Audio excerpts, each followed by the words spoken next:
Türkmenistanyň Beden terbiýe we sport baradaky döwlet komitetiniň guramagyna geçirilýän bu ýörüş Birleşen Milletler Guramasynyň baş assambleýasynyň kabul eden kararnamasyna laýyklykda her ýylyň 3-nji iýulyny bütün dünýä velosiped güni diýip eglan etmegiň hormatyna gurulýan sagdyn durmuş sporty wagt etmek çäresidir.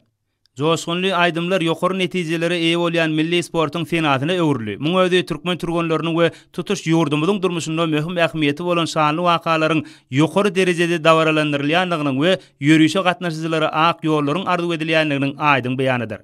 Häzirki döwürde Lukman Arkadağymyzyň başyna başlan sagdyn durmuş ýörelgeleri hormatly prezidentimiziň ýol başçylygyna üstünlikli dowam etdirilýär. Şonuň bilen baglykda sagdynlygyň we ruh berentligiň ýurdu hökmünde ikrar edilen Türkmenistanyna köpçülikliň beden terbiýe, sagaldy şereketini we ýokary netijeli sporty ösdürmek meselelerine döwlet derejesinde ähmiýet berilýändigini bellemek hasam ýakymly.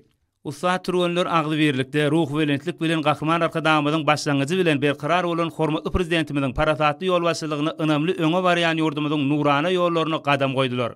Bütün dünýä velosiped gününiň hormatyna ulak aralyk boýunça köpçülikliň velosipedli ýörüşiň gurulmagy Türkmenistanyň döwletleriň we halklaryň arasynda hyzmatdaşlygy ösdürmekde, jemgyýetde ekologiýa medeniýetini kemale getirmekde, halkara geňişliginde münasip orun eýelýänliginiň nobatdaky beýanydyr. Velo ýörüş häzirki wagtda gaýtadan dikildilýän gadymy ýüpek ýolunyň ähmiýetini, halklary, ýurtlary birleşdirýän häzirki uly ähmiýete eýe bolan gadymy ýüpek ýoluny Türkmenistanyň möhüm orun eýelýändigini, halkymyzyň baý taryhy medeni mirasyny, jemgyýetde sagdyn durmuş ýörelgesini wagt etmäge, watanymyzyň halkara giňişligindäki spor dawraýyny hasam ýokarylandyrmaga gönükdirilendir.